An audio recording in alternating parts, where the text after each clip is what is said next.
Les grandes gueules d'Adafo Média. Ligne droite dans cette émission ne reste plus que 4 minutes.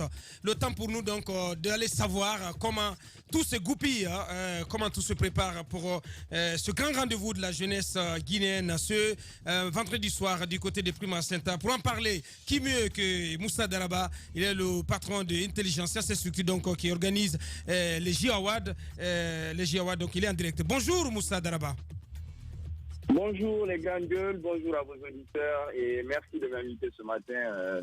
Bienvenue dans notre émission. Mohamed Mara. Alors, on ne parle plus que de cet événement dans la cité depuis plusieurs jours.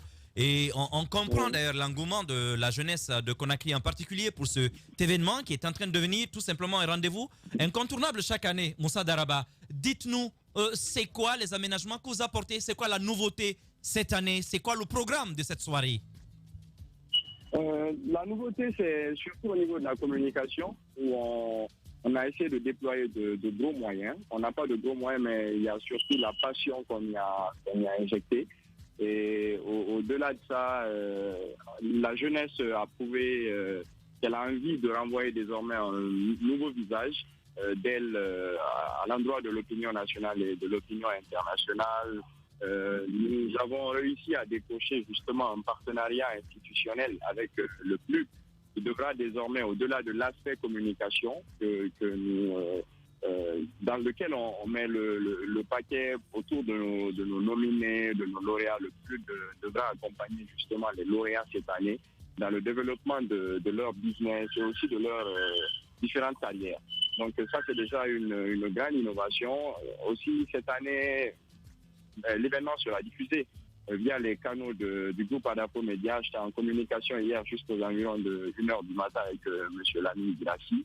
Donc, au-delà de ça, il y a un fort engouement que suscite l'événement en ce moment au sein de la jeunesse guinéenne. Ça, c'est quelque chose d'assez intéressant. Et dans la matinée d'hier aussi, ça, je crois que ce sera une bonne nouvelle pour vous parce que vous m'avez beaucoup accompagné dans ce sens pour qu'effectivement les autorités gouvernementales puissent garder un regard beaucoup plus intéressant sur ce que nous faisons. Le Premier ministre, chef du gouvernement, m'a arrivé hier.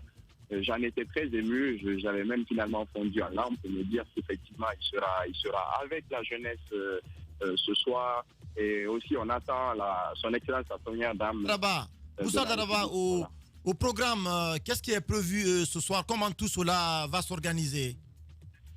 Beaucoup d'innovations. Il y a notamment la légende vivante Mori Kanté qui ouvrira le bal. Ça, on a réussi à décocher cela hier soir. Il y aura quelques prestations artistiques, mais au-delà de ça, on essaiera de communiquer beaucoup plus sur les actions posées par chacun des jeunes qui ont justement retenu l'attention du jury cette édition.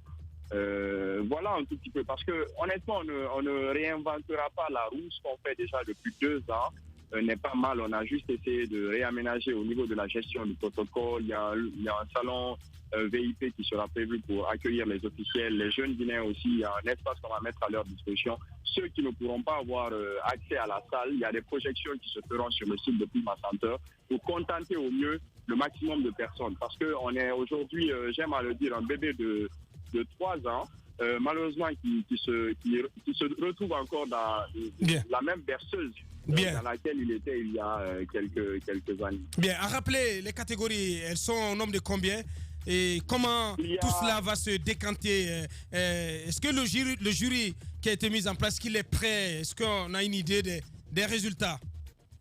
Absolument. Le jury, hier, il s'est retrouvé. Les derniers réglages se sont effectués parce que mon équipe et moi, nous dormons sur le site de Prima Center depuis quelques 72 heures. Le jury également, on a tout fait pour qu'il puisse se retrouver sous la coordination de Mme Aminata Toukara et de l'AGSP à côté. Ils se sont retrouvés, tout le profilement est fait, les résultats sont connus, c'est à leur niveau encore. Nous, au même titre que le public, nous ne sommes pas imprégnés du contenu réel des différentes nominations, mais surtout, ce qu'il y a de nouveau, c'est qu'au niveau de la catégorie politique, on n'a pas pu distinguer de jeunes et donc on a décidé de surseoir à cette catégorie cette année. Donc ce sont 45 jeunes qui seront mis en lumière ce soir au lieu de 50 parce que côté politique, honnêtement, il faut que les jeunes se réveillent. Bien, donc c'est 5 nominés par catégorie, hein, et il y en a 10 au total, et finalement vous nous apprenez qu'il n'y aura pas de lauréat pour la catégorie jeune politique. Hein. Absolument, cette année. Bien, le rendez-vous c'est à partir de quelle heure?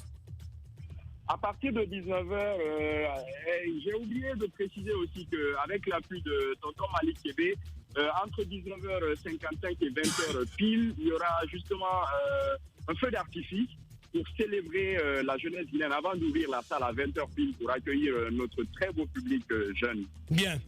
Il nous reste plus qu'à vous souhaiter une très bonne organisation et rendez-vous, donc tout le monde est invité.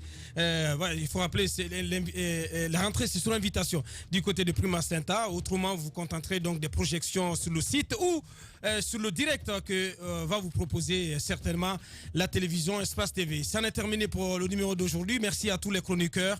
Grand merci à nos réalisateurs. Du côté de la radio, c'était comme d'habitude Amadou Sow. Du côté de la télé, merci aux frères Nalai, aux frères Sidibé plutôt. Merci à l'homme de nuit et on remet ça lundi avec le Turbo qui sera de retour. Portez-vous bien. Au revoir.